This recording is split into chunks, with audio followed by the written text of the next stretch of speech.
Michael Saylor just revealed how he really feels about the Bitcoin Treasury bear market. And I've never seen him this defensive before when answering the question, are there too many Bitcoin companies or Bitcoin Treasury companies? Will the Bitcoin Treasury companies ever recover? Should you be buying these stocks? Is the bear market finally getting to him? Or is he making a valid point? Anyways, let's play the clip for you guys and I will break it down. But I guess the question more is, though, do you think the market can sustain this many treasury companies? Because we see, especially the smaller ones, almost all of them are now trading at like a significant discount to their I think you're just missing the point. You're like the Bitcoin community tends to eat its young. Like they would rather criticize a company that buys Bitcoin than criticize a company that doesn't buy Bitcoin. Mm-hmm. Why don't you focus upon criticizing the money-losing companies that don't own Bitcoin? Why would you buy them? Why aren't you criticizing them? No, I agree with that. But it's not that I'm criticizing them. It's just that the shareholders in some of these other treasury companies are getting absolutely crushed. And like, is there any way that some of these companies ever get back to like a 1x MNAV? Yeah, I just don't accept the criticism. You made an investment in a company. Why did you invest in the company, right? My problem with the premise is you somehow think that it's okay for 400 million companies to not buy Bitcoin, and you like that. And you're going to criticize the companies, the 200 companies that bought Bitcoin. And that's the thing, that's your brilliance? The thing that I would How is it brilliant for you to ignore the fact that 400 million companies didn't buy Bitcoin and somehow that's okay, and you're going to criticize the 200 companies that bought Bitcoin? No, that's not the criticism I'm making. Because like if you're just criticizing someone that bought an equity at the wrong price, why don't you actually put the focus upon the people that make the investment decision? The companies don't determine the price their stock trades at. Mm-hmm.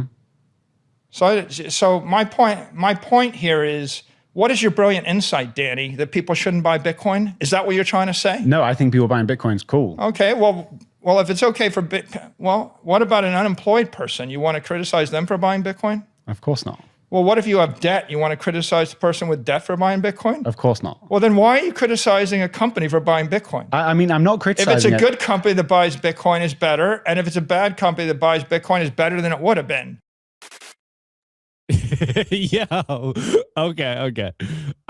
If you didn't watch the whole interview, it was basically an hour of this. You know, I love Danny Knowles. Shouts out to him, but he kind of got cooked. And again, I don't think I've ever seen Saylor this defensive about Bitcoin treasury companies, or rather even about Bitcoin or strategy ever. Yes, we've seen Saylor kind of feel a little animosity during the previous bear market. Obviously, he was getting a lot of heat from the mainstream corporate press. But it's almost like he's had his breaking point. It's almost like he's just had enough of the criticism.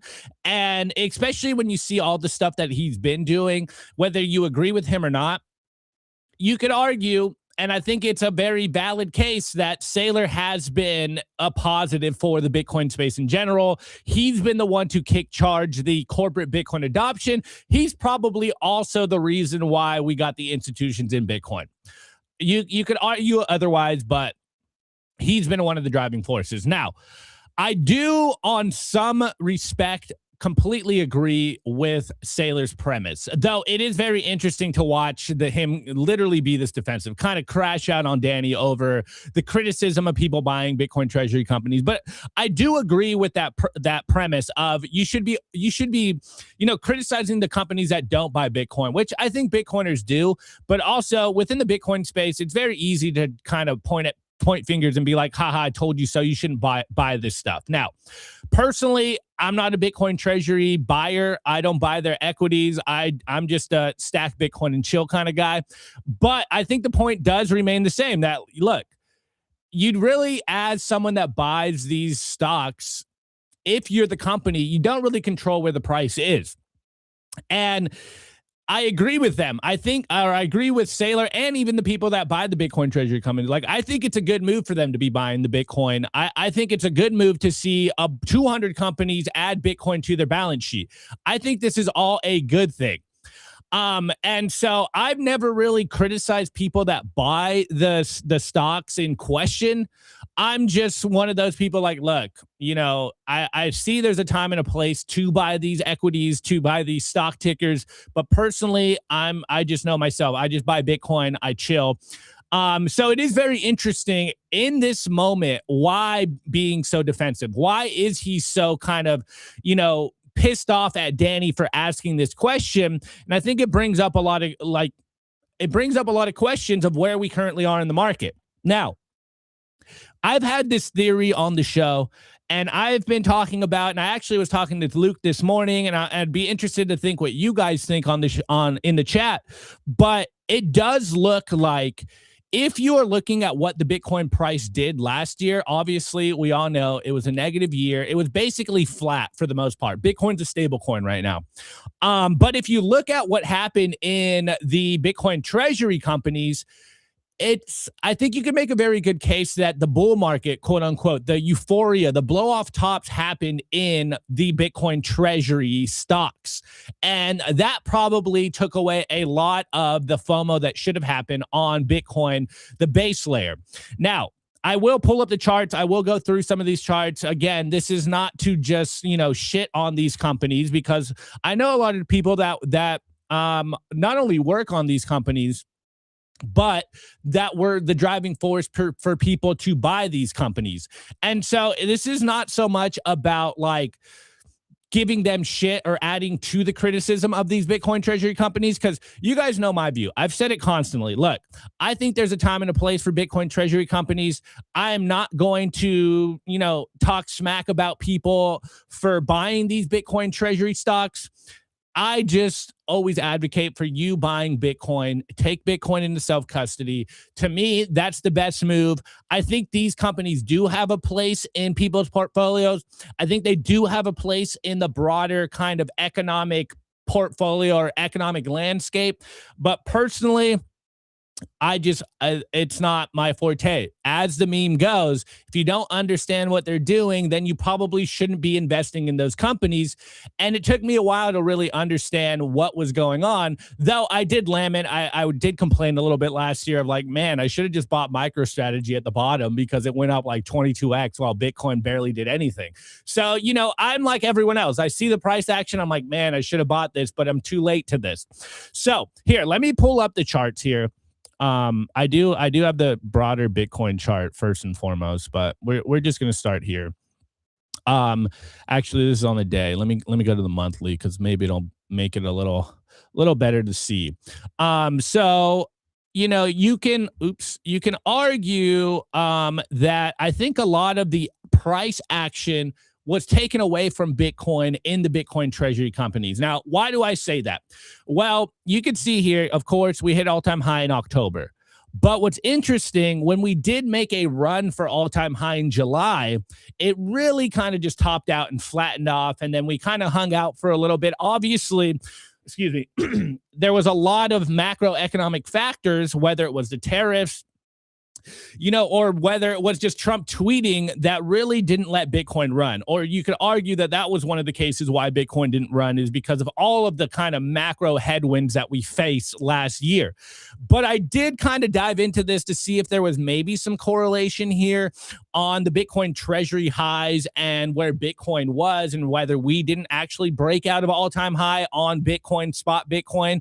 So you can see July is when we kind of were peaking up towards the all-time high. And then we kind of went sideways for 3 months. And then we finally got the dump after all-time high in October. So I am going to go through these charts again. Again, this isn't to, you know, kind of pile on these Bitcoin treasury companies, but I think there is something to see in the Bitcoin treasuries where their highs were and where they dumped, and kind of explain some of the price action we saw in Bitcoin. So I'm going to start with MicroStrategy first and foremost. I think MicroStrategy is the one that's holding on the strongest, which I will show you in a minute, which does kind of add to this idea of like, how come Saylor was so defensive? I think he's just tired of hearing the criticism, especially from within the Bitcoin community. Now, within Bitcoin and on Bitcoin Twitter, it is one of those things where Bitcoiners do like to talk a lot of smack about Bitcoiners doing things in the space. Now, it's been very easy to, in hindsight, look back at the Bitcoin treasury companies and be like, see, I told you, you shouldn't have bought this. You're an idiot. You know, these things are vaporware, et cetera, et cetera. But I think MicroStrategy, with all of the recent products, I can't even name them all. There's like Stretch, Strive, MSTRU, MSTR itself. I think he's doing a lot of products that many people don't understand. And so I'm not here to really pinpick or, nitpick about what all these products actually do, whether they have a place in your portfolio. But MicroStrategy, this is just the base ticker here. It is holding on the best, even though it did kind of have a correction. As you can see, though, it is starting to rebound. So this could be kind of the plateau, the bear market aspect of Bitcoin in 2026, or rather 2025 to 2026. But again, I'm only bringing up these charts so that you can see where they all started to crash. And does this have any correlation to Bitcoin? And try to understand why Saylor is crashing out on Danny on what Bitcoin did.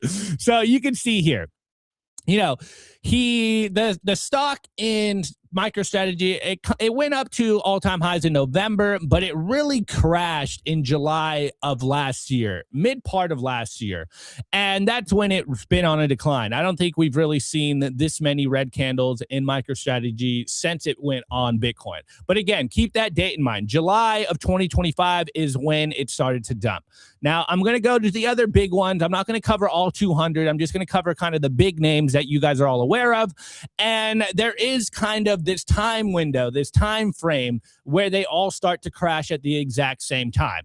Now, you could argue that it was probably the macro factors, whether it was the tariffs, because I believe the tariffs were launched around April of last year, at least the initial kind of tariff bluff. And they all kind of align in that kind of 2-3 month window where they all start to crash. So now we're going to go to Metaplanet. And look, this looks like a literal a picture perfect example of, and I don't want to call it a shitcoin stock, but of a blow off, pump and dump type scenario. Something we've seen in Bitcoin happen a lot, where it goes up and then it comes back down until it finds a bear market. So here again, you can see we'll say June, July is when Metaplanet start to dump, which again, Saylor MicroStrategy dumped in July 2025. This really got nuked in July. So, June hit all-time high, starts dropping in July.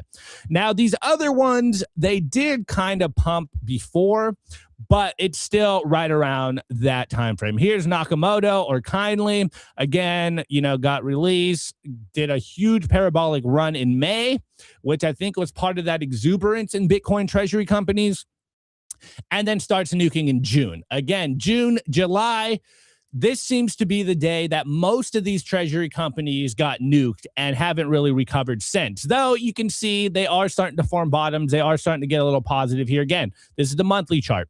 Now we'll go to 21 Capital. And again, it had its initial launch. It pumped in April. May, it starts dumping. June or July, it really starts getting nuked. So again, that time frame.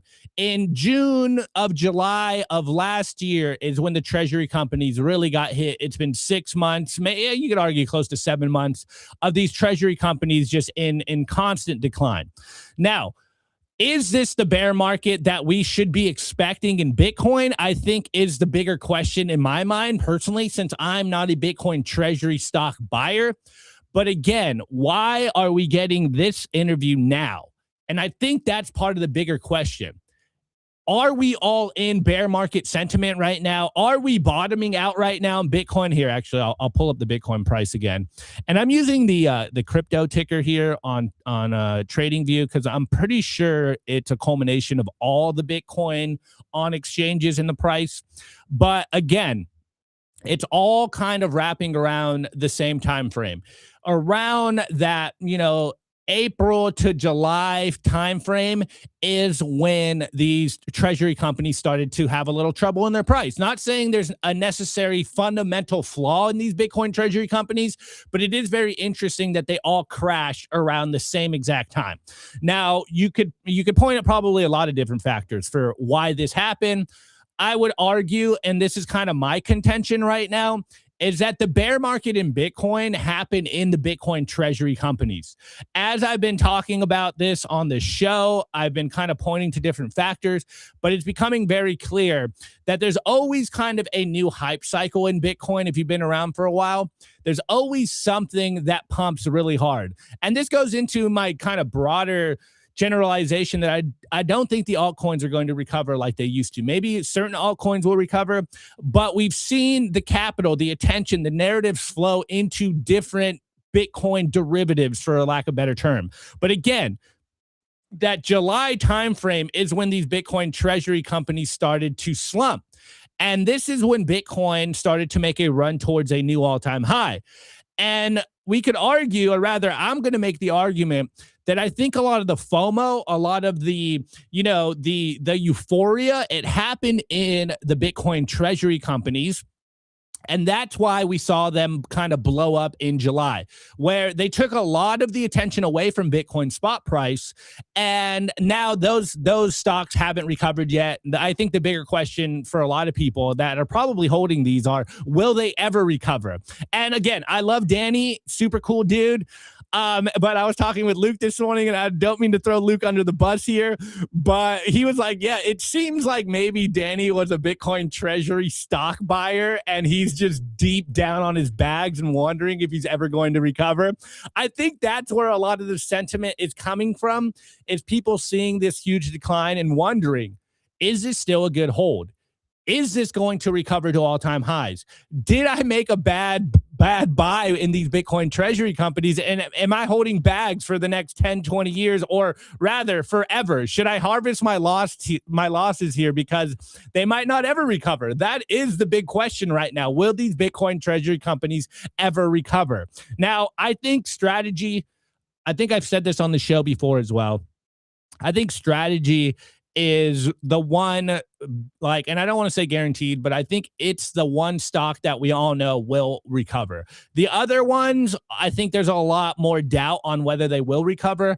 I know they're doing things to separate themselves from strategy, but it's becoming very clear to me that strategy is the number one horse in the race. They're the big dogs here. Obviously, not just because of their Bitcoin holdings, but I think because of all of their different products and tapping into all of these different capital markets, which really differentiates them from everything else. So, do I think these Bitcoin treasury companies will recover? I'm not so bullish on all the other Bitcoin treasury companies. I think strategy will most definitely recover, but everything else is a bigger question mark in my mind. Now, to kind of answer, obviously, who am I to answer questions for Saylor? But I think he made a great point. Do these Bitcoin treasury companies even deserve to exist? Should we be getting mad at these Bitcoin treasuries? Should you be getting mad at the stock prices? Why do we even care if people buy these Bitcoin treasury company stocks? You know, are we really sitting here in Bitcoin right now, have nothing else to talk about, and we're just like, haha, you guys are down 70%. You guys should have never bought the stock in the first place, which I think a lot of Bitcoiners do. A lot of Bitcoiners do like to gloat about the idea of, hey, I told you you shouldn't have bought that. You should have just bought Bitcoin.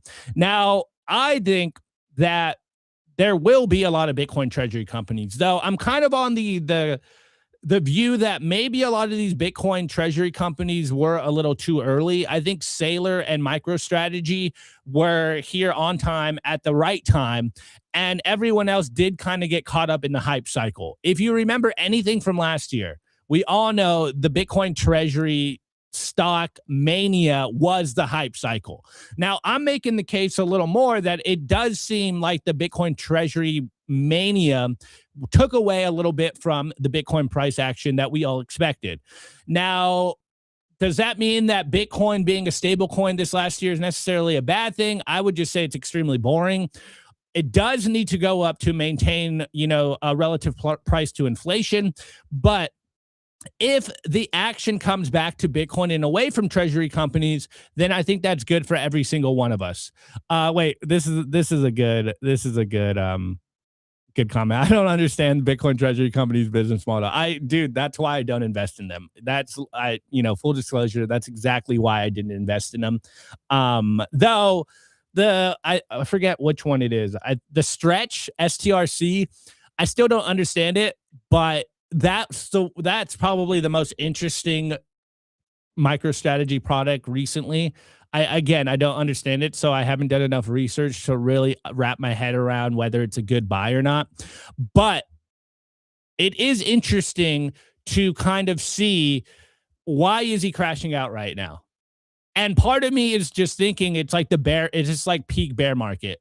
At least that's kind of my view right now. Even though obviously Bitcoin can go down lower, we're still not out of the woods in the Bitcoin spot price, but it is making you wonder, is Saylor feeling that bear market pressure right now? And is this the bottom of the bear market? Because usually when you see people crash out over Bitcoin, or at this point, Bitcoin treasury stocks, that's usually a good indicator that, okay, we have bottomed out. And I don't know if you guys have been kind of following along. I'm guessing you guys have been following along, but the Bitcoin sentiment right now, I think, is the worst it's ever been. And we're at what, like 90K?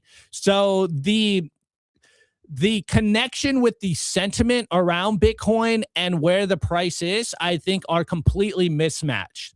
If you talked about Bitcoin 4 or 5 years ago and you said or asked me like, yo, would you believe that we're all crashing out over Bitcoin price at 90K? You'd be like, yeah, lol, dude, that's hilarious. Obviously, Bitcoiners are going to Bitcoin. Like, that's just what we do. We crash out over stupid things all the time. But it's holding up very strong. Look, we're still going sideways. My kind of bull market thesis is still in play. The 50-day moving average is holding up very good on Bitcoin. If you're looking at all the stuff that's going on in the world right now, and you're looking at the Bitcoin price, you're like, man, this is a great buy. Like, this is a perfect buy. I mean, I'm going to cover the whole Jerome Powell thing in the news today. But based on just that alone, and if you're not aware with it, I'll break down what it is in about 10, 20 minutes. Just with that news alone, you would think that Bitcoin tanked. It held up very strong. We no longer got the 10 a.m. dump. We actually got a 10 a.m. pump this morning. So the price action, the sentiment around the price action, I think, are completely mismatched. Bitcoin's holding up very good on the 50-day moving average. The 50-week moving average, the day-to-week chart, not the same type of sentiment. It looks like we're getting a reversal on the daily. The weekly, it doesn't look as strong. I'm not going to lie. It's not looking as good. But you're starting to see that it feels like a bear market right now. We're only down, 27% right now. But the sentiment around Bitcoin is really bear market-y. It really feels like a bear market right now. Everyone's crashing out. Saylor's crashing out on Danny Knowles' podcast, What Bitcoin Did. It was an hour of them literally slinging shit at each other about Bitcoin treasuries, whether you should buy it, whether you should be freaking out or not. And it just feels like this is peak bear market stuff, even though the price isn't really at bear market prices. It's not 70%, 80% corrections. It's been a 30% correction, and it's holding up very strong in the face of all the macro factors right now. So there is a divergence right now between the price and how everyone feels about it, which I think is on the one hand hilarious, and also I'm just as bored as everyone else. So like 90K is like, can we get some volatility back into the price? Because this stablecoin stuff is killing everything. It's not only killing friendships, it's killing sentiment and engagement. It's just boring us all to death. So I think the timing is probably the most interesting. I do agree with Saylor, as I said a minute ago. Like, I really don't care. Personally, like, I'm not here to tell people what to do with their money. I think every company, as he said, 400 million companies plus are going to be Bitcoin treasury companies at some point. I think it's just good economics. It's just good entrepreneurship. It's just good business to add Bitcoin to your balance sheet. It's just, since it became the big hype, there was that hype cycle. It's almost like the dot-com bubble. Everyone wanted to become an internet company. We saw the market get completely devastated. Some of the companies lasted and became the juggernauts that we all use today. And I think that same thing is playing out in the Bitcoin Treasury company space. But I'm still just wondering why Saylor is not only going on all the podcasts, I think he said everything by now, but why he's crashing out. And I think it's because he's getting this bear market sentiment. I think he's just completely annoyed. It's like he's launching all these products. He's proving the concepts in real time. And then, yes, he's got a lot of copycats. And they're not doing so good. And his stock is down a little bit. And so I think it's all this kind of playing out in real time. But very interesting to watch Saylor. I mean, we've seen him in the peak of bear markets, like just shrug it off. But now we're in this Bitcoin Treasury company bear market, and he seems extremely annoyed. And maybe that's kind of further confirmation that he understands what the Bitcoin Treasury thesis is, but everyone outside of, the Bitcoin Treasury ecosystem doesn't understand it. And there has been a lot of Bitcoin Treasury shills on Twitter. They're kind of coming back out of the woodworks. They completely disappeared for a couple of months, and now they're coming back. They're like, see, this is why you need to buy it. So the dynamics are very interesting right now on sentiment, not only around Bitcoin, but of course the Bitcoin Treasury company. So my point has been the same throughout this whole time. Just buy Bitcoin. Just buy Bitcoin, continue to buy Bitcoin, continue to store that Bitcoin, take it into self-custody. I think there is a time and a place for Bitcoin Treasury companies. Maybe that time to buy the Bitcoin Treasury stocks has passed. Maybe we're starting to enter the space where everyone becomes a Bitcoin Treasury company. So you have to do something that completely differentiates you from something else, which is essentially be a profitable business and add Bitcoin to your balance sheet, not necessarily just taking out a bunch of debt so that you can buy more Bitcoin and then rolling this over and perpetuating this like flywheel or this perpetual motion machine. So I think this is where the rubber's starting to meet the road. The pressure is starting to get on these Bitcoin Treasury companies because, from my vantage point, at least in the current moment, it does look like a lot of these Bitcoin Treasury companies were a bad buy. Though 6 months ago, we were saying the opposite. We were like, we should have all bought Bitcoin Treasury companies. So it does make me think that the the bull market, the euphoria, the FOMO, the blow off tops, that happened in the Bitcoin Treasury space. And it does kind of remind you with ICOs and, altcoins and shitcoins and all that stuff. We've seen this play out in real time in multiple different areas around the crypto ecosystem. But now we're seeing it in the Bitcoin Treasury companies, which I think is putting a lot of pressure on the Bitcoin Treasury thesis in general. And this is probably why we're seeing Saylor crash out right now. So that would be my kind of take on this. But dude, I don't know if you need to watch the whole interview, but they basically were just like arguing the whole time, and we've never seen Saylor like this. And honestly, I feel a little bad for our boy Danny over there. He was just getting cooked, dude. Like, I don't know what happened after this, but I'm guessing it wasn't a too friendly exit here. I'm guessing they weren't on the best terms when it left. So look, Danny, I feel you, man. I feel your pain. It's not easy doing content. It's not easy interviewing Saylor at his house, no less, and then getting a contentious, heated battle. But man, interesting times. Yes, right now we're still in this interim period where like nothing happened towards the holidays. We're just starting the new year. There is some interesting stuff happening this week, which I'm sure we will cover. But there's just not too much going on right now. And Danny, sorry, bro, but you're you're the story today, man. So look, Saylor crashing out over Bitcoin Treasury companies. Absolutely insane. Absolutely kind of awesome to see. Hey, Saylor's a human after all. A lot of his stoicism that we've seen forever, I think he's finally hitting that wall. So I'm here for it. I love to see Saylor crash out. I want to see him crash out more, to be honest. Not just sighing. I want to see him crash out on everyone. This is where the fun happens. But it does bring up a larger point of, Wall Street's influence in Bitcoin. As I've been saying, I think the real attack on Bitcoin right now was not over, core and knots. It's not over spam. Where it's really at is Wall Street coming into Bitcoin and trying to get Bitcoin from you. The real battle right now is self-custody Bitcoin versus everything else. And I think that could also be part of this whole conversation. Self-custody your Bitcoin, store your Bitcoin, get yourself, if you're intimidated, get yourself a BitKey. My friend, I got him one, and he's like, bro, this is the easiest thing I've ever set up. I love it. So you don't have an excuse anymore to not self-custody your Bitcoin. But my view is the war is Wall Street versus self-custody Bitcoin, or as Simon Dixon always says, the financial industrial complex versus self-custody Bitcoin. That, I think, is where the battle is. And I think this whole conversation was a little bit about that. Now, as I've been covering, all of the banks now are getting into Bitcoin. They all want Bitcoin products. They're all positioning themselves. And you could argue that these Bitcoin treasury stocks is Wall Street products trying to come into Bitcoin, trying to get your Bitcoin. So that's the war, guys. Wall Street versus self-custody Bitcoin. Make sure you're taking custody of your Bitcoin. This is how you protect yourself.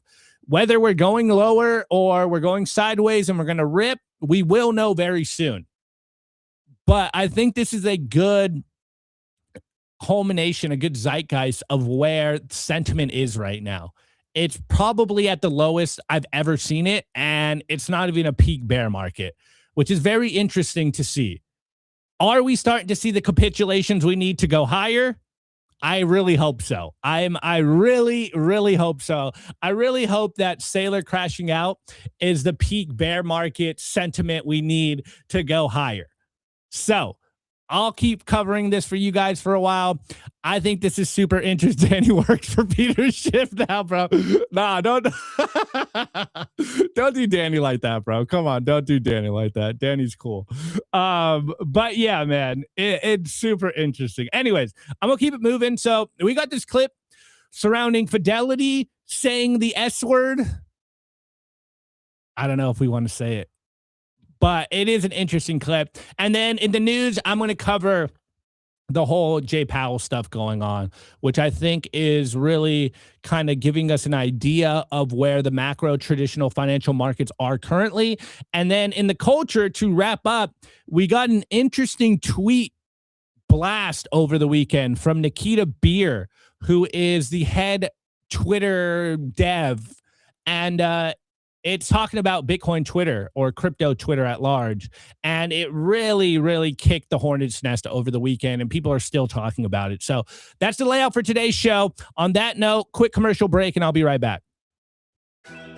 Today's episode is brought to you by Bitcoin Well Infinite. If you're a serious Bitcoin buyer, you've probably hit the same wall. Most platforms make you give up custody just to play by the rules. Bitcoin Well Infinite fixes that. They're North America's only publicly traded, non-custodial OTC desk listed on the TSX Venture Exchange, which means transparent operations and zero counterparty risk. You buy Bitcoin, you take immediate control, period. For trades over $50,000, you get a dedicated executive Bitcoin advisor, competitive spread starting at 1%, and immediate delivery straight to your own wallet. No custody risk, no withdrawal fees, just institutional grade execution with full asset control. If you want to buy Bitcoin the right way, book a free consultation at bitcoinwell.com/OTC or email infinite@bitcoinwell.com. I want to give a shout out to our partner, Stampseed.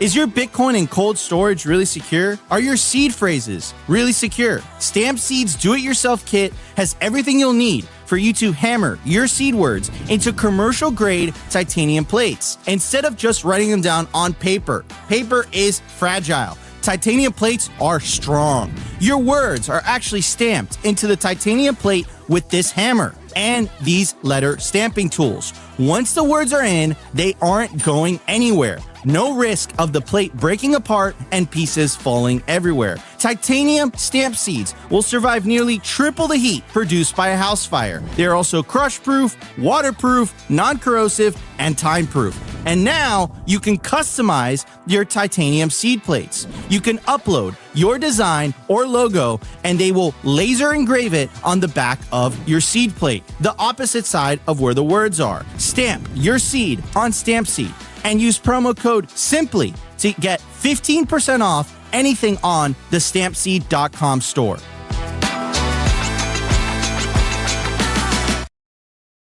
Alrighty then, guys, we are back. The current Bitcoin price is $91,700.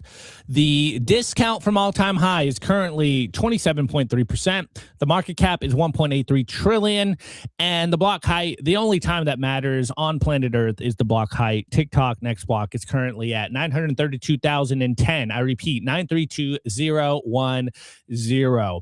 So this was making the rounds, and my first knee-jerk reaction is we're going lower. Whenever we say super cycle, guys, it's usually in bull market euphoria. Now, in that statement in itself, what I just said could really explain where we are. We're starting to say super cycle in what potentially is the bear market. So it's completely different than when we usually do it. Usually when we start saying super cycle, or as I said earlier, the S word, it's when you're caught up in the bull market euphoria. But here we are in what's potentially the worst Bitcoin sentiment I've seen in years, in what potentially is the bear market. And everyone is looking at all the institutional demand and being like, man, are we really going into a super cycle? Or put another way, you know, a decade-long commodities bull market, which we've seen happen before. So there is a little nuance to this. But hey, anytime I can come on here and be as bullish as possible, you already know I'm going to do that. So let's play this little clip and then I'll kind of talk about it a little bit. Traditionally, what we have seen is Bitcoin has had this 4-year cycle. Mm-hmm. And that 4-year cycle has been highly correlated to Bitcoin's halving events. So in 2016, if you go 10 years ago, in 2016, you had a halving. 17 months after, you had peak price of Bitcoin in December 2017 when it hit around 20,000. Similarly, in 2020, you had another halving event. And then 18 months after, in 2021, you had another peak price of Bitcoin. Right. So some might say that you had the last halving in April 2024, so maybe we are past that peak price. But again, on the other side, you're also seeing a lot of arguments around how we might have entered into a super cycle as opposed to what we have seen in the past of 4 years. Yeah. And what a super cycle really means is you might have more prolonged highs, longer highs, and shallower dips. And I want to give a shout out to Fidelity Digital Assets research team, which talks about the super cycle mechanism, and we might see something similar that we have seen in the commodities market in the 2000s. And that's dictated by 3 big factors. One is you're seeing this steady buy-in by institutions focused on ETPs. In the domestic market, especially in the US, you're seeing pro-crypto policies. And then the third, which I'm really excited to talk about, is we're also seeing how the crypto market as a whole is maturing and deviating from the S&P 500 and precious metals. So that's great. So there's been a lot of talk recently. I've been a part of it. Me and Nico have debated about it. But as you can see, Arkham here, they posted a thread about, or rather an article about this, of the 4-year cycle. The short of it is basically, we don't know, but there are some things that you can look for to kind of verify whether the 4-year cycle is over. And I'll just read those very quickly. Here again on Arkham, Bitcoin's 4-year cycles, why they happen and are they dead? You've heard most of this stuff. They explain what the 4-year cycle is. They examine the 2017 or 2013, 2017, 2021, and the current kind of phase that we are in. Again, they don't make any definitive claims in this article, but they do give us kind of an idea of what to look for, or rather maybe what they're looking for. And here they are. How will we know that the cycles are over? So paying attention to how the current cycle plays out will give us obviously a much better idea on whether 4-year cycles are a thing or whether they never happen, So here are the key signs. It is previous cycles have seen a blow off top post halving, typically 12 to 18 months after. Arguably, we didn't see a blow off top though at the same token, we did see the Bitcoin price hit all-time high at pretty much the exact time that we all thought it would. Previous cycles have ended with massive leverage wipeouts and cascading liquidations, causing drawdowns of over 70%. Again, kind of right, kind of not exactly what we've seen. We've seen massive leverage wipeouts in the last couple of weeks. Seen cascading liquidations, notoriously the October 10th one. And then it seems like every week since, we've seen a lot of leverage be wiped out. The traders are just getting absolutely wrecked, though we haven't seen, at least as of yet, a drawdown of over 70%. And then if the price of Bitcoin begins to track perfectly to changes in global liquidity, then Bitcoin has become a macro asset and not a halving-based cycle asset. To me, this is the most interesting point here, which you could argue, or rather I have been arguing, that this is probably the case for Bitcoin currently. And my view of this is very simple. As we saw in 2025, Bitcoin finally entered the mainstream consciousness. Bitcoin finally got the institutional stamp of approval. We finally got to a point where, Bitcoin got a $2 trillion market cap and was holding it very strong. And once it gets to trillions of dollars of market cap, we've never seen in history anything go to zero after that. And so to me, this is probably the most interesting kind of thing that I'm watching right now is, again, Bitcoin just had its 17th birthday. Bitcoin is being embraced by institutions. It's being embraced by nation states. It's being embraced by sovereign wealth funds. And we are all seeing that Bitcoin has, for better or worse, been trading pretty close to the S&P 500 or other macro assets. It's just kind of considered like a high beta, or rather a more risky macro asset currently. But until we see it kind of break that pattern, it does show us two things, I think. Well, one, if it breaks it to the downside, like we've kind of seen, then it's obviously not in the mainstream consciousness yet. It's not part of everyone's portfolio, though it is trickling into Bitcoin. And then two, if we see it break to the upside, then it has this kind of similar movement to what we saw gold and silver do, which would be a hedge. Now, the argument against that is it does seem like the hard money hedge right now is gold and silver, which isn't really doing too good to our narratives. I'll be completely transparent on that. But what we have seen since the institutions, sovereign wealth funds, nation states are getting into Bitcoin, since we're seeing Bitcoin, for better or worse, react to what the Fed's decisions are, you are starting to see Bitcoin mature. You are starting to see Bitcoin enter into the macro asset discussion. And I think that's what's going on right now. I think Bitcoin is maturing. It's no longer just based on, Bitcoin degenerates or crypto degens or the 4 years halving cycle, because every 4 years now, the amount of Bitcoin that gets halved is not as much of the supply as it was in the past. Again, we're all fighting for, the last couple million coins here to be released, and that's not going to happen for another 100 years. So in my opinion, it does seem like we are in this transitionary phase from this kind of recluse dark corner of the internet to a macro asset that's a part of everyone's portfolio, whether it's treasury companies, whether it's individuals, whether it's being shilled by your asset managers or being bought by the asset managers. It is growing up in real time. It is becoming, I can't say that Bitcoin's a man, but you know what I'm saying. It's becoming a man, okay? Bitcoin is growing up as we speak. And so to me, that's probably the most interesting highlight here. But I read you the last one. And then, of course, to wrap it up, previous cycles have seen an explosion in retail participation in later stages of the cycle, causing the shitcoins to go parabolic. A lack of retail participation means that a cycle has been dominated by institutional buying, which could lead us to less volatility and flatten the cycle. Now, this one, minus the shitcoin angle, is very clearly what's happening.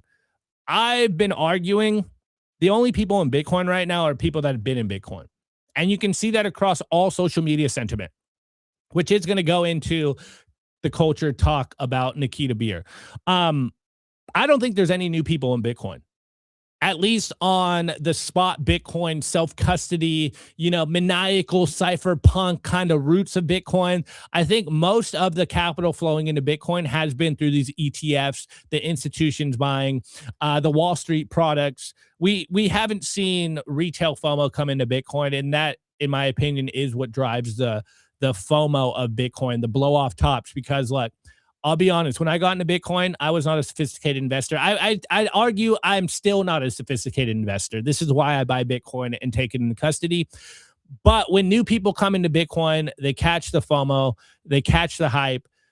And for better or worse, a lot of people buy at the top and they get absolutely wrecked. And that's what makes them try to understand what Bitcoin is. That's what turns them into the hardcore Bitcoiners that we see today. So again, the article didn't make any definitive points. It's like, it looks kind of different. It could be the same. We won't know until a little more time passes. So that's kind of where we are. I don't want to say super cycle, because to me, anytime we start saying super cycle, it's the definitive de facto top signal. I think I was saying that in October. I'm like, super cycle's in. I'm okay with saying it now. Guess what happened? It was the top, at least the local top. Okay. So the fact it's coming from an institution might hold a little more weight than when I say it. But it's still, the memes hold still. Anytime we start saying super cycle, you could probably bet that we're going down. Okay. But right now, hey, I don't want to jinx it. I don't want to say that that's where we are right now, because I don't want to see it go any lower. I want to see it go up. But yeah, that's usually what happens. All right. We're gonna do a transition, and then we're gonna get into the Fed JPow stuff.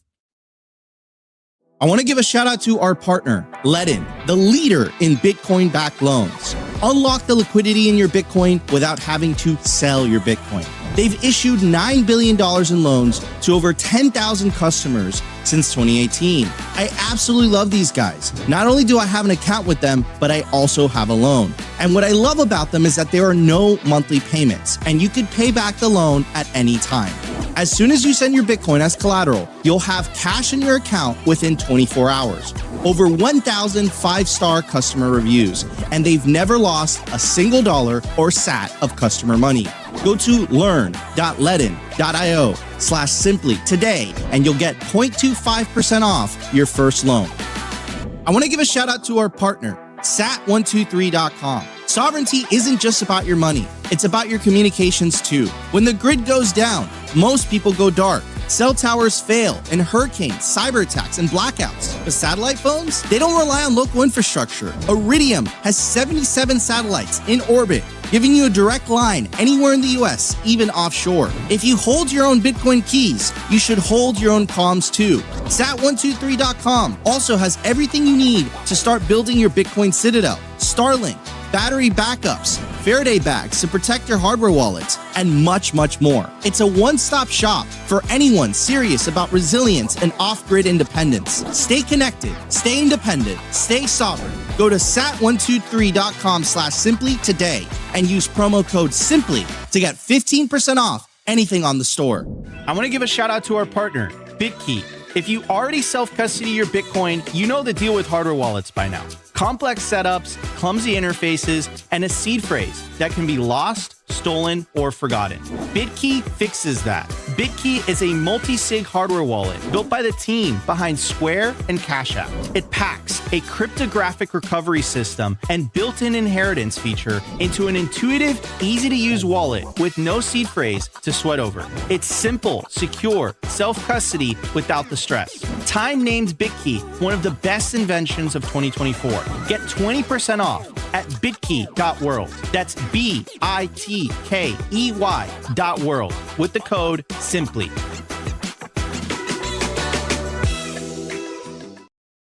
Okay, guys, we are back. So, the kind of context for this is obviously we've seen a battle between Treasury and the Fed all of the most recent Trump administration. You could say, you could pick sides on this, but from what I've been seeing, it seems to me that Treasury is now in control above the Fed, which if you are more of I don't want to say statist, but if you're more of like a rule of law guy, you're more of a constitutionalist in America, in American history, you're kind of like, I'm kind of okay with this. Okay. But we've seen this war between Trump and JPow.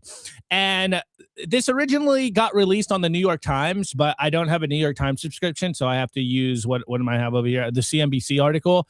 But there is an interesting correlation between when this got released and what Jay Powell's statement when that got released. And it was literally New York Times article was released, and then Jay Powell instantly has this video on Twitter for social media for everyone to see, which is kind of like Jay Powell pleading to the American people to kind of take his side, which I find very interesting.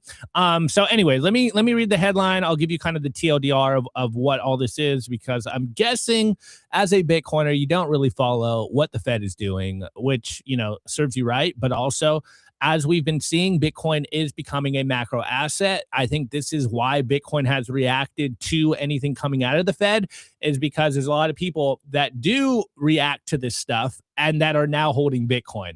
Hence why they are starting to move in parallel or move because of certain factors that are happening. Anyways, again, on CNBC, the headline is Fed Chair Powell says he's under criminal investigation, won't bow to Trump intimidation. You got to turn everything on. Okay, I guess Nico's going to pop in here for a minute. He's going to set everything up. Anyways, headline, Fed Chair Powell says he's under criminal investigation, won't bow to Trump intimidation. And here's the key points. Federal Reserve Chair Jerome Powell is under federal criminal investigation by the DOJ related to the $2.5 billion renovation of the central bank's headquarters and his congressional testimony about that. Powell said the probe was the result of the Fed, quote, setting interest rates based on our best assessment of what will serve the public rather than following the preferences of President Donald Trump. And then we got, some backlash. Senator Tom Tillis, a North Carolina Republican and banking committee member, said he would oppose any nominee by Trump to replace Powell and any Fed board nominee until this legal matter is fully resolved.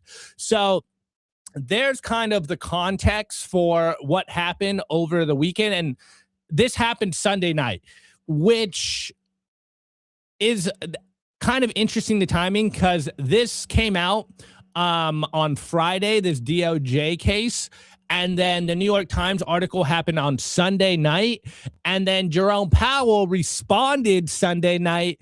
And so I think the timing is probably the most interesting aspect of this, because if this wasn't a political move, if this wasn't to tank the markets, then they would have probably talked about this on Friday before the markets closed. But what they do, they waited a couple of days until Sunday night before the markets open on Monday to see if they could get a reaction out of the markets. Now, I do want to play you guys Jerome Powell's response to this, because this is probably the most interesting aspects of this, and this is where we can break it down.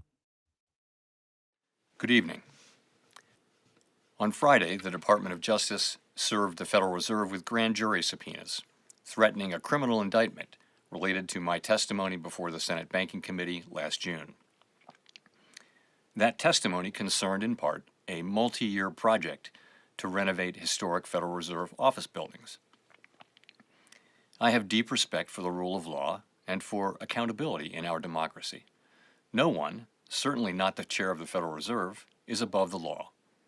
But this unprecedented action should be seen in the broader context of the administration's threats and ongoing pressure. This new threat is not about my testimony last June or about the renovation of the Federal Reserve buildings. It is not about Congress's oversight role. The Fed, through testimony and other public disclosures, made every effort to keep Congress informed about the renovation project. Those are pretexts. The threat of criminal charges is a consequence of the Federal Reserve setting interest rates based on our best assessment of what will serve the public, rather than following the preferences of the president. This is about whether the Fed will be able to continue to set interest rates based on evidence and economic conditions, or whether instead monetary policy will be directed by political pressure or intimidation. I have served at the Federal Reserve under 4 administrations, Republicans and Democrats alike. In every case, I have carried out my duties without political fear or favor, focused solely on our mandate of price stability and maximum employment. Public service sometimes requires standing firm in the face of threats. I will continue to do the job the Senate confirmed me to do, with integrity and a commitment to serving the American people. Thank you. Yo, Cap, big Cap. All right, well, Nico pops in. He's guilty AF. I'm not buying it. I call bullshit on Mr. Powell, because what I will say, or Chairman Powell, better said, is the whole idea that the Fed has been acting in a neutral fashion is absolutely ludicrous. Like, the accommodations that they did for the previous administration, I mean, they went above and beyond to try to get Cackling Kamala elected into office, right?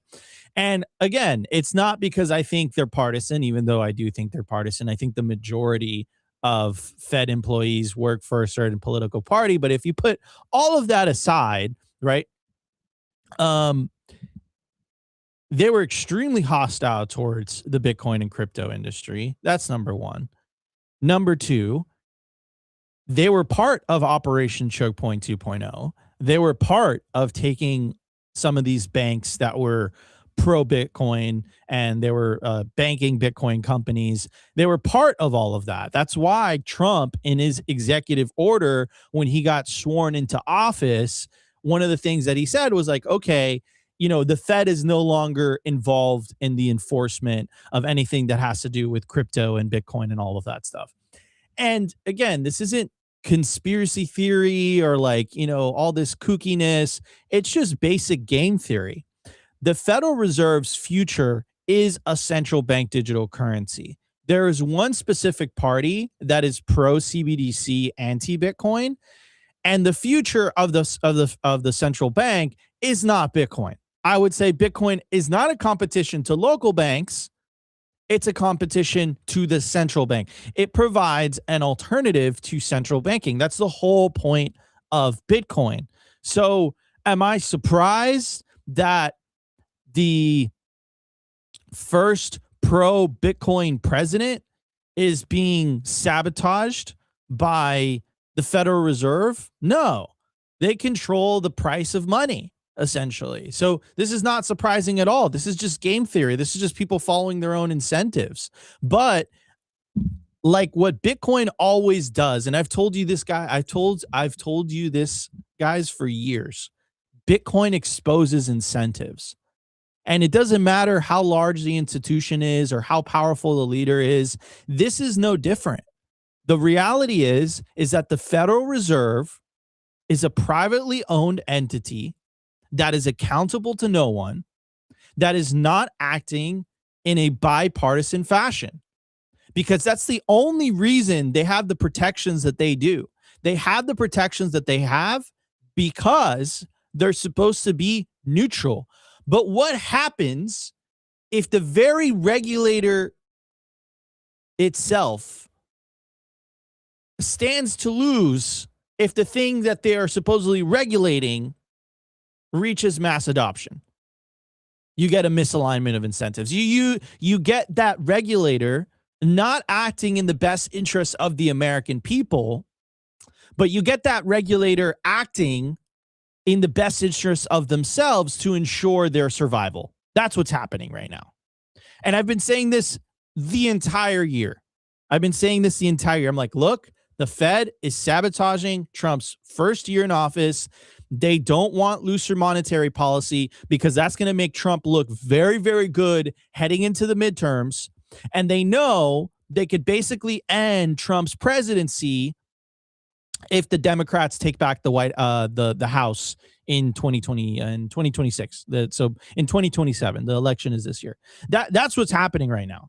So they waited him out, and it doesn't matter that a new Fed chair is going to be sworn in, in the middle of the year. And the battle I can't, the confirmation hearing is going to be wild. I think we're going to have to like cover it on air, like a UFC fight.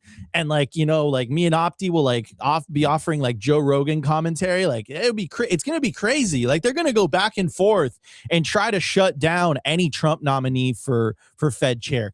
And then the last thing that I'll say is like, this is kind of like the end of the empire stage where the Treasury and the Fed could basically merge, right? So the president has a direct influence over the money printing, right? And you know that any president that's in power is going to use that influence to benefit themselves. And again, this, you know, this clown worldness, because that's what it is, of Powell going up there with this like moral virtue and like this holier than thou and the big emblem and the man in the suit and the flags in the background, it makes it look so effing official. It's all a crock of shit, because if you take a look at the budget, they wanted to spend $3 billion effing dollars to renovate the Federal Reserve. Just to kind of give you guys an idea, a new project in New York City, like a new development, a big building, costs like $500 million, like $1 billion. To renovate a government building, it's going to cost $3 billion, because that is what the criminal investigation is all about. It's not about I'm not saying that Trump's not using this to put pressure on Powell. I'm not saying that, but like that's some sketchy stuff. Like I'm thinking about Minnesota when I hear stuff like that. I'm thinking about daycares when I think things like that, right? That's what I'm thinking about, to be honest with you guys, right? An inefficient use of money. And, you know, where is all that money going? That's another question, right? So, yeah, look, like I'm not buying it, Powell. I'm not buying it. I don't think you're neutral. I don't think you're doing what's best for the American people. I think you're doing what's best for you. You're accountable to nobody. You know, the Fed is appointed. It's not an election. And you're using all the tools and trades that you can in order to ensure the survival of the very institution itself. Like, that's what I think. That's my honest to God opinion. When I saw that, I'm like, Trump's frustrated as hell because he can't pass his agenda because you have a hostile Fed chair. Trump is angry as hell because this guy isn't lowering rates as he should be, because, again, he doesn't want to create a good economy. He doesn't want to allow a good economy to happen under Trump's, first half of his first term, right? Because if that happens, then the Republicans have a shot at winning the House. If the Republicans have a shot at winning the House, guess what happens? They're very unlikely the Democrats take the Senate. But then you're going to have essentially two House terms, where the part of the official party policy is to be pro-Bitcoin and is to be anti-CBDC. And you're going to have two terms under that. They don't want that. They want the Elizabeth Warren camp to come back in and give back the Fed the power that they think they deserve. That's what I think is happening. But in reality, look, all of this is just shenanigans and games. I've come to the realization and the fact that literally the only way to stop this is to buy Bitcoin, mine Bitcoin, and put that sweet, sweet Bitcoin into self-custody. If enough of us do it, we're going to win. I think this is going to be a cultural revolution that's going to take a very long time. This is not something that's going to happen overnight. But just remember that all of you guys are part of this revolution if you decide to opt out of this system and take that Bitcoin into self-custody. That's how we win. That's ultimately how we win. All of this political stuff this year made me realize that it doesn't matter how hard you vote, Daddy. It does not matter. What matters is how hard you vote, Daddy, with your wallet. That's what matters ultimately. So that's my bit.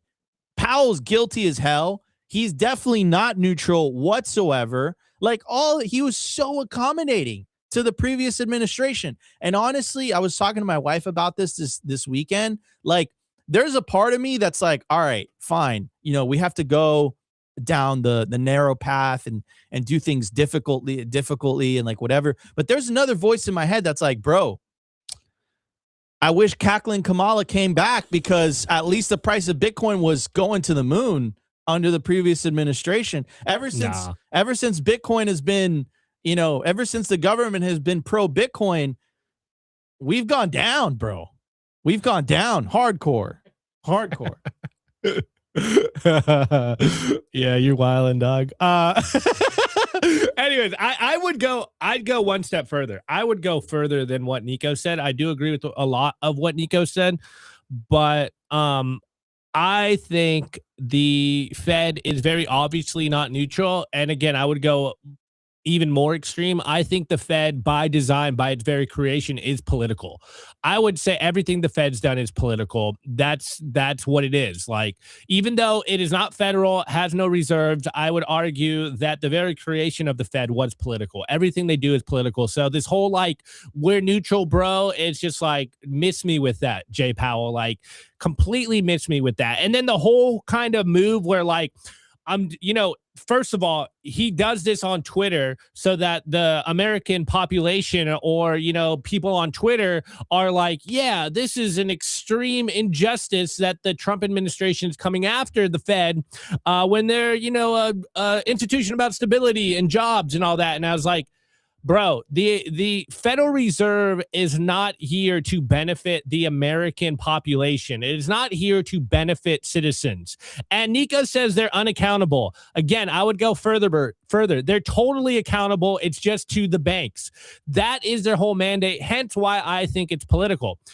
Everything they do is to ensure that the banks stay in power, which Nico's point of the CBDC, I think, is probably, directionally correct.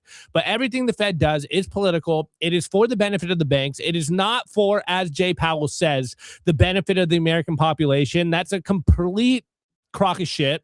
Anyone that knows anything about the Fed would argue the opposite. It's like, you're not here for my benefit. In fact, you're doing everything you can to ensure that I am poor, that I can't get out of the position I'm in. It's completely political. Now, another interesting aspect of this is that the particular case in question, it's not the DOJ versus the Fed. It's the DOJ versus Jerome Powell. Hence why he's coming out here and trying to make it like, hey, it's us versus them type thing. It's, this tyrannical, out of control government attacking a public servant that's just trying to do the best. It's like, bro, we see through your facade. Now, the other tidbit, which is very interesting, is JPow is basically going to be out in a couple of months. And it is interesting that he's finally kind of like drawing battle lines, and he's like, look, I'm actually going to fight now. When we are starting to hear the rumors that Trump has already picked the next Fed chair, potentially it's going to be someone that either at Coinbase or more of a pro-Bitcoin stance. And we all know what's going on. The new guy in charge of the Fed is probably going to be pro-Trump agenda, which they're going to run the money printer. They're going to cut interest rates. At least that's kind of the rumor. And like Nico does have a point. We know that they don't want this to happen because of the power struggle going on. I think what we've seen the last year, even though nothing really happened, I think what we've seen is that the Fed is under the thumb of the Treasury, which we haven't ever seen before, and they're freaking out. And this is why you're starting to see all this stuff come out on social media, because they need to get the narrative shift here so that they can kind of, maneuver however they want to. So that would be my take on everything going on here, which we agree on most things. I would go a little further than Nico. Another thing I want to add too is a little bit of a disappointment is this is why gold and silver have been pumping the way they've been pumping this year, right? This is a lot of uncertainty for the US dollar system. And I got to say, it's a little bit disappointing and surprising at the same time that Bitcoin did not pump to the moon when that JPow video dropped. Like it actually dumped it like clockwork, like it always does. Like 10 a.m., boom, this thing drops. That surprised me a lot, man, because this type of news before Wall Street got involved, dude, we would have pumped. Like we would have pumped like 10, 20% in a day if this type of news dropped. So I don't know what the hell is going on. Yeah, I thought that was interesting also. Yeah. All right, let's keep it ripping into the culture, because there was another big conversation going on crypto Twitter, about crypto Twitter and Twitter's view on Bitcoin, which everyone was freaking out. This happened over the weekend as well. This is more like a niche within our community thing. So we did the broader Fed take on what's going on in the macro. Now we're going to go back down into kind of what we are dealing with on Twitter. Some people are making this like a very, they're attacking us. From Nikita's view, it's like, this is just kind of the game. I'll break this down and we will talk about it. I don't know if Nico saw this since he was in the hospital all weekend, but we'll be right back. I want to give a shout out to our partner, HIVE Digital Technologies. Fueled by clean energy, HIVE has quadrupled its global Bitcoin mining footprint and channels that same scale into high-performance compute, where their AI cloud is now ranked #1 in the world for network performance. At HIVE, you've got dual engines, Bitcoin and AI humming, roaring, accelerating in unison. They're lean and mean, they're green and clean, and they're rewriting the playbook on sustainable digital infrastructure. You can catch the latest buzz at HIVE Digital Tech or at hivedigitaltech.com. I want to give a shout out to our partner, bitcoinben.io. If you're into freedom, Bitcoin, and building a real community, this is for you. Gain exclusive access to real-world, members-only, private clubs across the globe, featuring poker nights, expert-led classes, co-working spaces, educational meetups, live events, and more. Current locations include Sarasota, Nashville, Boston, Dallas, Las Vegas, and St. Louis, with new clubs launching soon in West Palm Beach, Scottsdale, Alabama, and beyond.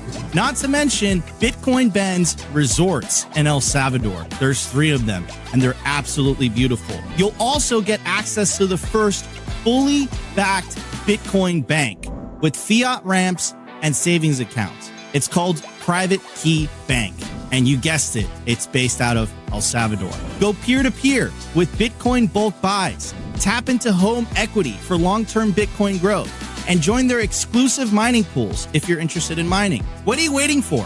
Head over to bitcoinben.io. Join today, where Bitcoin meets freedom.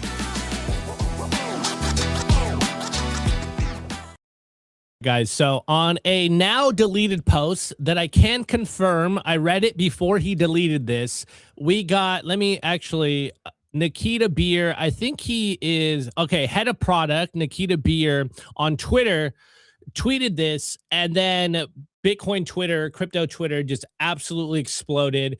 And then he started deleting these tweets. So this is the only place I can find this. It was a screenshot, but I can confirm that this is what the tweet said. I saw it before it was deleted.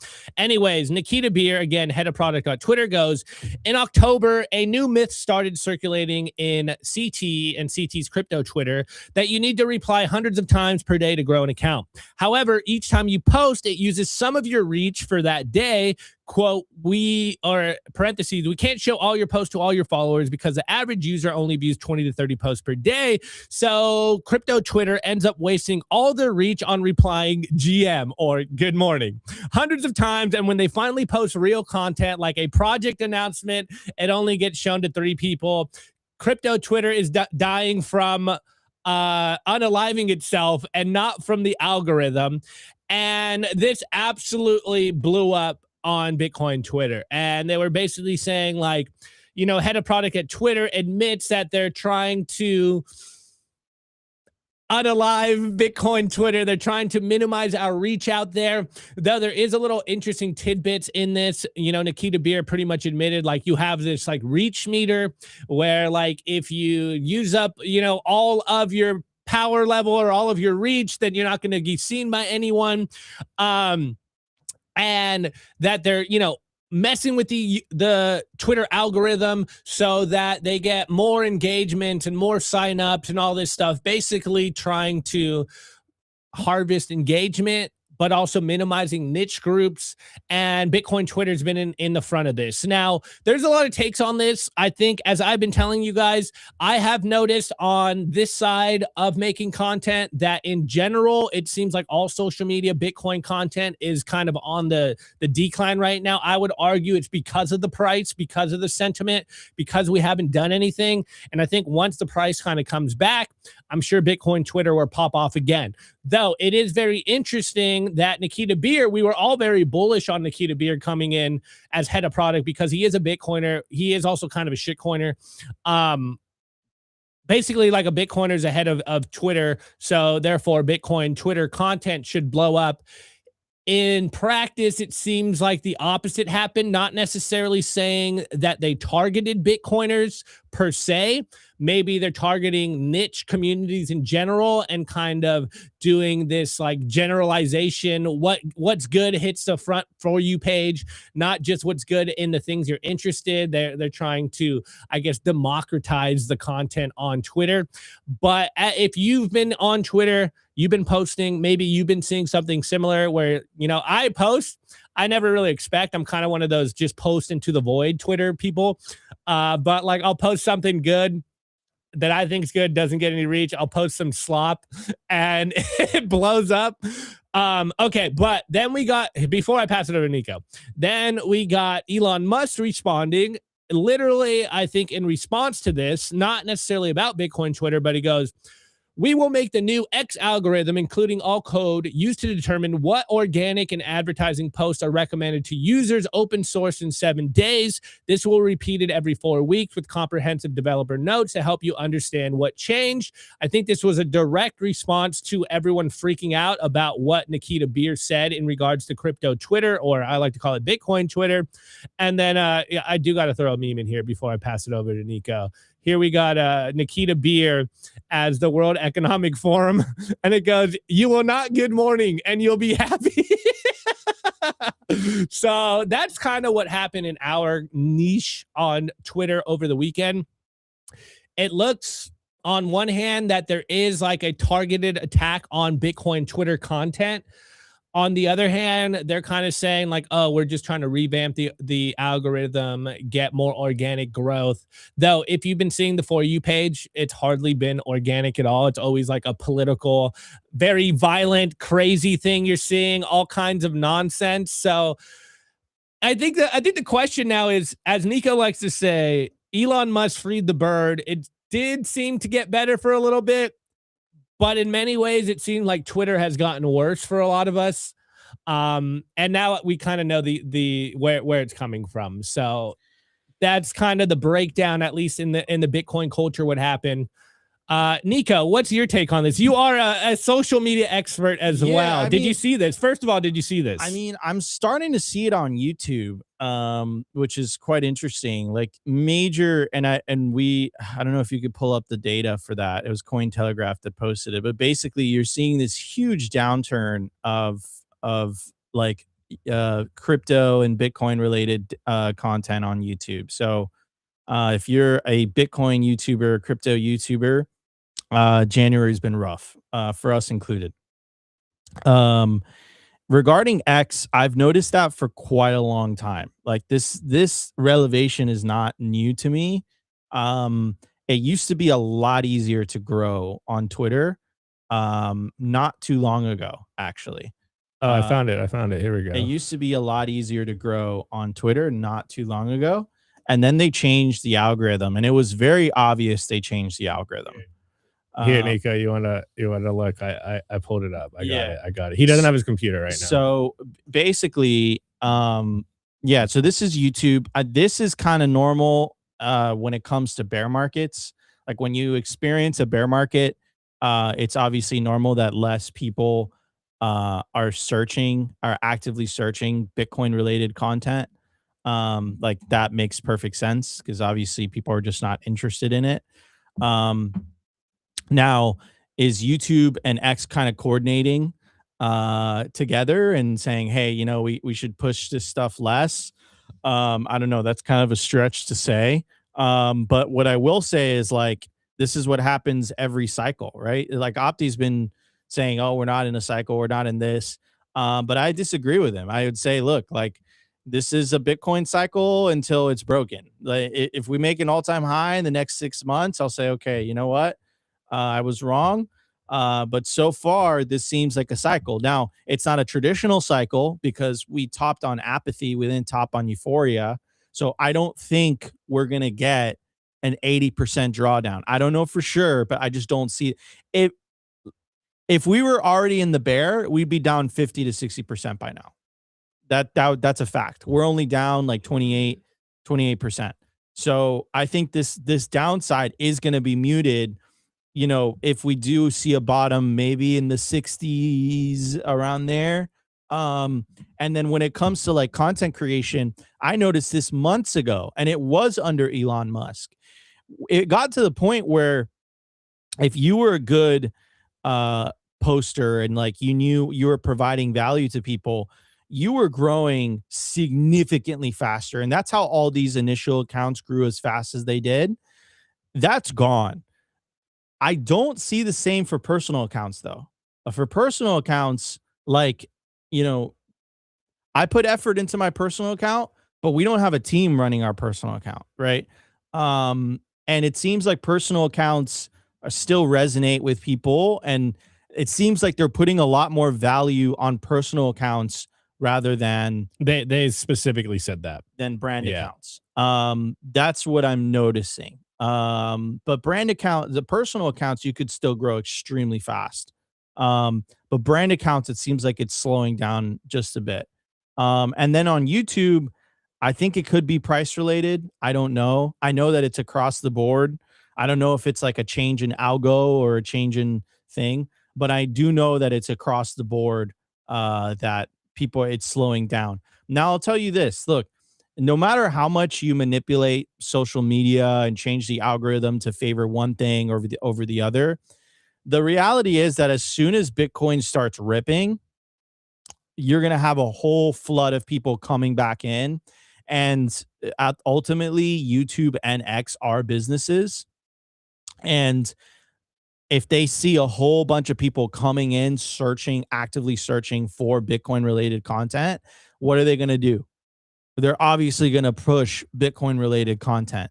So this is like par of the course with, if you've ever been in a bear market, this is how it is, man. It's just, it sucks because we're content creators, but this is affecting every business. I have a lot of insights into multiple Bitcoin businesses, whether it's miners, social media platforms, whatever. And engagement is just down across the board. And again, I think it just has to do with the price. So many people have convinced themselves of the 4-year prophecy, of the 4-year cycle. And at that point, if so many people are convinced that Bitcoin lives and dies by a 4-year cycle, then it becomes a self-fulfilling prophecy. I think where it's all caught us completely off guard is we never had a blow off top this cycle. We never had a blow off top. So you can't really go back into the past and say, oh, we've been here before. We haven't been here before. The only part where you can compare this to is 2019. So 2019, we ripped from 3,500 and we got up to 16,000. And then we went sideways for like 6 months. And then the pandemic hit, price went back down to like the 4K region. And then it ripped to the $60,000 top or $69,000 top that we had in 21.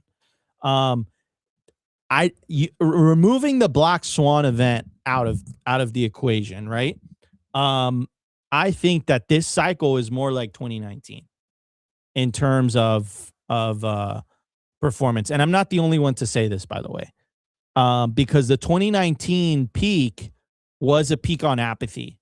Basically what that means is it was a peak on people just got tired and they just lost interest, right? And if you take a look at social media, if you take a look at YouTube, if you take a look at Twitter, if you take a look at Google Trends, retail doesn't give a flying F. Now, going back, when was the last time retail cared? I've been telling you guys this. The euphoric peak of this cycle was the end of 24, beginning of 2025. So Trump's inauguration and the end of 2024, which should have been obvious because literally I was at Michael Saylor's house, 100K party with a yacht, and it was this beautiful party. And then Trump gets inaugurated and launches Trump coin. Like all of that should have been obvious effing top signals in hindsight, right? Every cycle's different. This cycle's no different. And we're in uncharted territory. The good news is I don't think we're going to have an 80% drawdown. I could always be wrong. I just don't foresee it. Also, the good news is I think we are going to hit some type of bottom this year. And I'm very, very bullish. I think 2026 is going to end up in the green. And I think 2027 is going to be awesome. And I think 2028 is going to be awesome. And it's just going to, things are just going to pick up from here.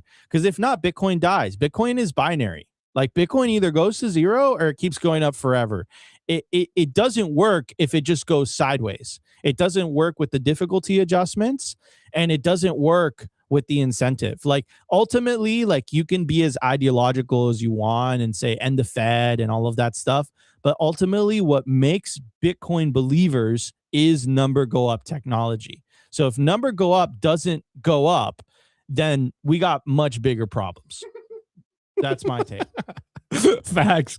I've been saying that as well. If the price doesn't rip, this experiment's over. So, I know a lot of people like to say, hey, there's more interesting things about Bitcoin than the price.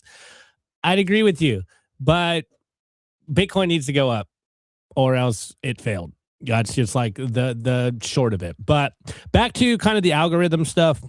My kind of personal view on this is I know Bitcoin Twitter was kind of freaking out, or crypto Twitter, because there was a lot of shitcoiners. I saw them all freaking out, and they were making it seem like it was a coordinated attack on crypto Twitter. I don't necessarily think that that's the case.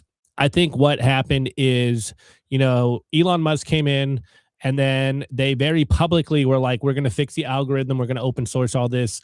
And I think these are kind of like the second order effects of them wholesale changing the Twitter code and just really kind of prioritizing other things. And look, we've been seeing it on our end for a while. We've been wondering like what's going on. Elon Musk got in. We thought our growth would go crazy. We always kind of take the Mr. Beast view, where it's like, if you're not getting some good engagement, it just means your content sucks.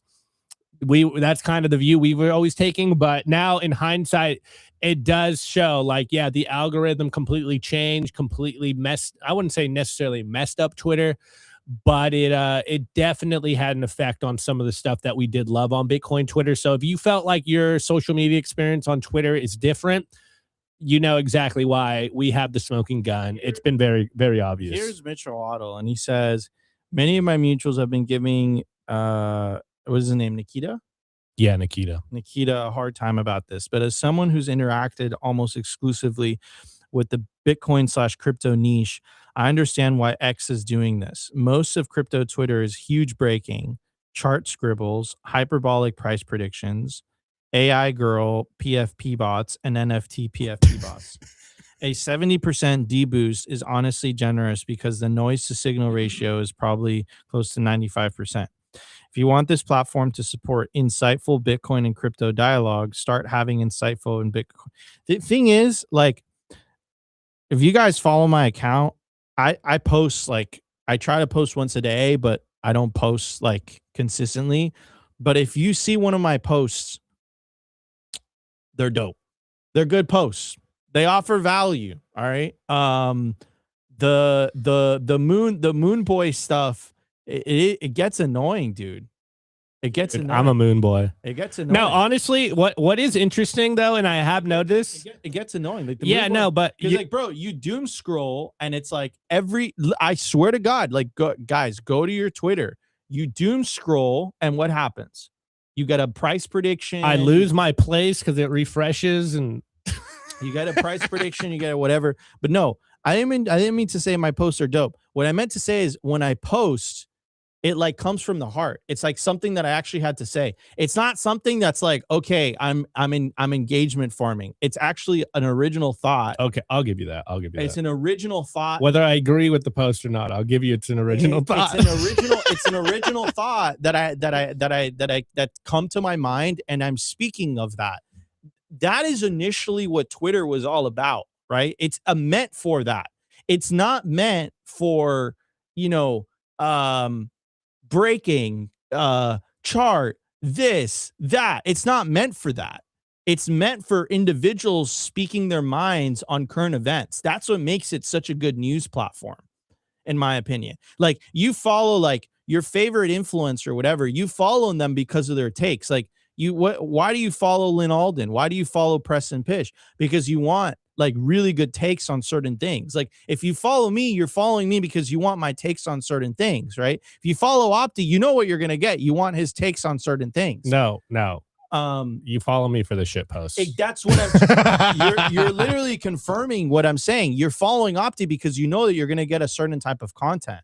So, but the huge breaking and then the charts and dude, don't hate on the Twitter team, bro. That's messed up. What do you mean? The Twitter team does the breaking. We don't do massive breaking, but our Twitter team focuses on news aggregation. I know that provides value. That's dude, different. I'm trolling. What I'm trying to say is, like, some people definitely take advantage of the algo to like engagement farm. Yeah, I know of a few people that do the all caps fake news shit, and it drives me crazy. I'm not gonna say names. I think that's what he's trying. I think that's what he's trying to address. I think he's trying to address the slop, because it is slop. That's what it is. Well, the interesting thing, and I'm glad you said that, it's because I've noticed personally, and I'm not complaining here. You could just say it's the incentives, but I've noticed that the more effort I've put into a Twitter, like, oh, this is banger value, like, you know, in a unique insight, it doesn't go anywhere. And then I do a shit post, like lowest effort shit post, and it does bangers. So what do you think I'm incentivized to do? Like, actually work on my Twitter? Or I'm just like, all right, I'm just going to talk some shit right now because, hey, you guys love the shit talking. So but like, no, I mean, look, I think the key to Twitter is to speak from the heart. I think if you don't speak from the heart on Twitter, I think it's just not going to resonate with people. I think that's really the key to Twitter. Like, if you speak from the heart and you have an original take on like a current event or something, like, people are going to resonate with that. Like, I think that's really, it's really not complicated. I think that if you don't have an original take, like if you're just regurgitating what everyone is saying, then people are just not going to resonate with what you have to say. And like, everyone has a different approach on this. Like Opti likes, you know, a specific style of content. I like memes and jokes. Well, actually, the memes have been trash. I like funny posts. There you go, right? Funny post and macro posts. That's what I like. So, like, you guys know, if you tune into my Twitter, it's like Nico Jones type of takes, right? It's politics. That's what I like. You know, that's what I like. That's what I'm interested in. But like, that's the way that Twitter, unpopular opinion here, but that's the way that Twitter should be. Like, it should be this individuals talking and having a discussion. Right? Like, that's what I think Twitter should be. I don't like the algorithm games, though. I don't like that part. I don't like the whole deboosting and stuff like that. Like, that's weird. Like, what does that entail? I need more information. Right? Yeah, Tommy. Tommy in the chat. Lol. Yeah. Anyways, let's wrap up today's show. All right. Well, hey, I think before we go, Nico, I'll do a live on air congratulations. The chat was really wondering. They've been sending you a lot of love today, actually the last couple of days. So congratulations are in order to you and Sophie. Thank you. That I get. Yeah. If you know, you know. Yeah. I gotta take this. All right, guys. Love you guys. Thank you guys for the best wishes. I appreciate it. Yes, we welcomed another Bitcoiner to the family. Opti. All right, guys. So, Nico will be back this week, for better or worse. All right. Hey, what? Week 2 of 2026. Second full week, 2026. Let's hope some news happens. Let's hope something crazy happens. So Thursday is going to be something to watch out for. I'll maybe cover it, the day before or something like that. But anyways, on that note, happy Monday. Have a good rest of your day. Yada, yada, yada. You know all the good stuff. Peace out. I will see you tomorrow on another episode of Simply Bitcoin Live. Today's episode was brought to you by BitcoinWell.com, a Bitcoin-only platform on a mission to enable financial independence.